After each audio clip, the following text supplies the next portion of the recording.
Ethan lived a quiet and simple life in a small wooden house near the edge of the forest. He worked from home as a designer, creating art and blueprints for people online. His days were calm and peaceful. He liked the sound of wind through the trees, the smell of rain, and the company of no one but himself. Sometimes he would hike in the nearby woods just to clear his thoughts. He didn't expect his life to ever change much. But one cold morning in early autumn it did. He was walking along a narrow trail beside a clear stream when he saw something strange. A flash of orange between the trees caught his eye. At first he thought it was a fox, but when he came closer he froze. It wasn't a fox. It was a girl. She was lying on the ground, half covered in fallen leaves. Her hair was long and bright orange, and two soft fox-like ears poked through it. Her clothes looked like they were made of some unknown material, torn and dirty. Around her wrist was a thin silver band that glowed faintly with blue light. Ethan dropped to his knees beside her. She was breathing, but weakly. He called out to her, but she didn't answer. She only whispered something he couldn't understand, strange words that sounded musical but broken. Without thinking twice, he lifted her into his arms. She was light and trembling. Carefully, he carried her all the way home through the cold wind. He laid her on his couch, covered her with a blanket, and set a small heater beside her. Hours later, she opened her eyes. They were golden, almost shining in the dim light. When she saw him, she flinched, curling her tail around herself. She tried to speak, but her words came out mixed, half in English, half in a language he didn't know. "It's okay," Ethan said gently. "You're safe." She blinked slowly, watching him with suspicion but also curiosity. When he offered her water, she sniffed it first before taking a tiny sip. When he gave her food, she tilted her head like a puzzled animal, not sure how to eat with the spoon. She tried to use her hands instead. It was messy, but she smiled after the first bite. Her name, as he later learned, was Lyra. Through slow, broken conversation and hand gestures, she explained that she wasn't from around here, not even from Earth. Her people, the Kitsune, came from a faraway world filled with forests and light. Something had gone wrong during a journey, and she had ended up here by accident. Ethan didn't know if he believed all of it, but the look in her eyes told him it was true. Lyra didn't understand human manners. She didn't know what a TV was or how to use a chair properly. When Ethan turned on the faucet, she gasped and backed away, thinking water spirits were trapped inside the metal pipe. When he tried to show her how to brush her teeth, she chewed the brush instead. Every little thing that humans took for granted was new to her. And somehow that made each day both challenging and funny. One morning she followed him around the house, imitating everything he did. When he folded laundry, she tried too, though her version looked more like tangled cloth than folded shirts. When he poured tea, she watched closely, and then proudly poured her own, spilling half of it on the counter but smiling as if she had achieved something great. Ethan laughed softly, not out of mockery but admiration. Her eagerness to learn warmed his heart. Yet there were moments when her face turned serious, especially when the silver bracelet on her wrist began to blink. It hummed faintly sometimes, flashing strange symbols. Lyra would hide it quickly under her sleeve. Ethan noticed but didn't push her for answers. Once she whispered, "Not safe if they find me." He didn't know who they were, but her voice trembled with fear. Days passed, and they fell into a rhythm. Lyra started to pick up small things, saying thank you, waving hello, washing dishes after eating. She still made mistakes, though. One evening, she tried to help with breakfast. When Ethan woke up, the kitchen was full of smoke. She had cracked eggs directly onto the stove burners. "It not work?" she asked, tilting her head in confusion. Ethan couldn't even be mad. He opened the windows, coughing but laughing, while she fanned the smoke with her tail.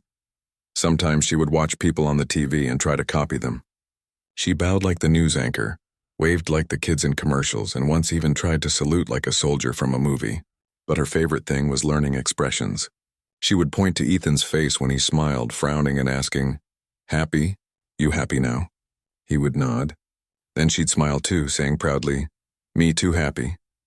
Her natural charm made everything feel brighter in the small cabin. Ethan found himself looking forward to her laughter, her endless curiosity, even her clumsy attempts to help. When she was bored, she liked to sit by the window and watch the birds. Once she tried to mimic their chirps, a soft chirp-chirp that sounded funny but oddly perfect. One evening they sat together on the porch wrapped in blankets as the sun set behind the hills. The golden light reflected in her fur and hair, making her look almost otherworldly. Lyra turned to him and asked quietly, "Why help me? You know me." Ethan smiled gently. "Because you needed help. That's enough reason." She looked down, her tail wrapping around her knees. "Human strange," she murmured. Strange good. Ethan didn't know it then, but that moment marked the start of something deep. A quiet bond between two beings from different worlds, who somehow understood each other without words. Later that night, Lyra sat near the window again, watching the stars. She whispered softly, "My home up there." Ethan joined her, curious. "Do you want to go back someday?" he asked. She hesitated, her ears twitching. "I'm not sure.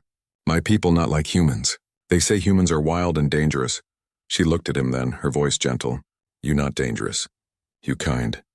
Before Ethan could answer, a strange sound broke the silence. A low hum that came from her bracelet. It glowed brighter than before, pulsing in steady rhythm. Lyra's expression changed from calm to alarm.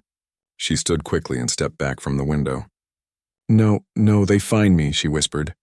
Ethan tried to ask what was happening, but she only shook her head, eyes wide with fear. The bracelet flashed faster, projecting faint blue lights on the walls like moving symbols. Ethan grabbed a towel and wrapped it around her wrist to block the light. "It's okay," he said softly, though his heart was racing. "We'll figure it out." She looked at him, trembling, then nodded. The light dimmed slowly and silence returned to the house. That night neither of them slept. Lyra sat near the couch, tail curled around her, staring at the covered bracelet. Ethan sat nearby, thinking. Whoever was searching for her, they were close enough to trigger that strange signal. He didn't know what to do yet, but one thing was certain. He wouldn't let anyone harm her. The next morning, when sunlight filled the room, Lyra looked exhausted but calmer. She smiled weakly and said, "You saved me again." Ethan shook his head. "We'll keep you safe together," he replied. She didn't answer, but her eyes softened. She stood up, stretched, and asked shyly, "Lesson today?" Ethan smiled. "Lesson 1, don't put eggs on the stove." Lyra laughed, her tail wagging happily again. For a moment all fear vanished. The forest outside was calm, the morning quiet, and in that little cabin by the woods, two unlikely friends shared breakfast like nothing else in the world mattered. But deep inside, both of them knew this peace would not last forever. Something was coming, and soon their strange, beautiful friendship would be tested in ways they couldn't yet imagine. Ethan woke in the middle of the night to a strange humming sound coming from outside. It wasn't the sound of wind or rain. It was mechanical, deep and smooth like a machine hovering in the sky. The light from the window flickered blue, washing over the wooden walls. He sat up quickly, his heart pounding. When he looked toward the window, he saw Lyra already standing there. Her tail was still, her ears tense, and her golden eyes were wide with fear. "They hear," she whispered, barely breathing the words. "They come for me." Ethan didn't know what she meant at first. Then the bracelet on her wrist began to flash again, faster than ever, sending beams of light across the room. Outside, through the trees, he saw shapes moving, tall figures in dark suits carrying glowing tools. Above them floated a small craft that made the same low humming sound. His stomach dropped. Whoever they were, they had found her. Lyra turned to him. "If they take me back, I never come back," she said in broken English. "They say human world is forbidden." Her voice shook. "Please, I don't want go." Ethan looked around quickly, trying to think. He didn't know who those people were or how powerful they might be. But he could see fear in her eyes, the kind that came from deep memory, not imagination. He grabbed his jacket, his flashlight, and his car keys. "Come on," he said, taking her hand. "We're leaving." They slipped quietly out the back door and into the cold night. The forest was dark, only the moonlight guiding their path. Behind them, blue light swept across the trees, searching. The humming sound grew louder as the craft descended. Lyra's bracelet buzzed, reacting to the presence of whoever was controlling it. Ethan took it off her wrist and threw it into the stream. It sank with a faint spark before disappearing under the water.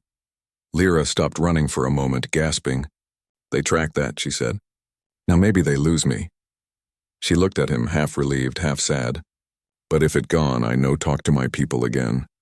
Ethan held her shoulders. You said you didn't want to go back. She nodded slowly. Then we keep moving, he said. And they did. They crossed the forest for hours. The air was cold and their breath came out like smoke.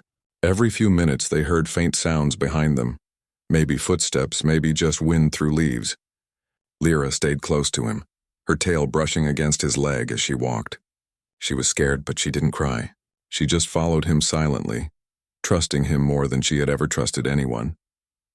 As the first light of dawn touched the horizon, they finally stopped near a small stream where the trees grew thick.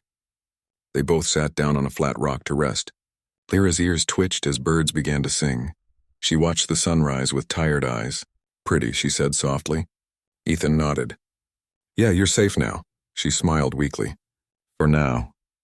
He noticed the faint burn mark on her wrist where the bracelet had been. Without it, she looked freer, but also more fragile, as if that small piece of metal had been a part of her world, and now she was completely cut off. Ethan tore a piece of cloth from his sleeve and wrapped her wrist gently. She thanked him with a quiet, "Thank you, Ethan." They spent most of that day hiding. Ethan tried to build a small fire to keep them warm. Lyra helped by bringing dry sticks and leaves, though she kept sniffing each one first, saying, "Some smell bad, burn bad."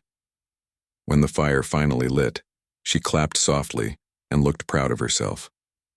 "See," she said, pointing to the flames, "I learning human fire way." Ethan smiled. "Yeah, you're getting pretty good at it." That night, after hours of silence, Lyra spoke again. "I think maybe they stop looking soon," she said. "They don't like human cities. Too noisy, too bright." Ethan looked at her. "Then we'll go there tomorrow," he said. "You'll blend in better. People won't notice as much." She tilted her head. "I'm not sure, my tail. Hard to hide." She tried to tuck it under her coat. It puffed out again like a stubborn pillow. Ethan couldn't help but laugh softly. "We'll figure something out." The next morning, they reached the edge of town.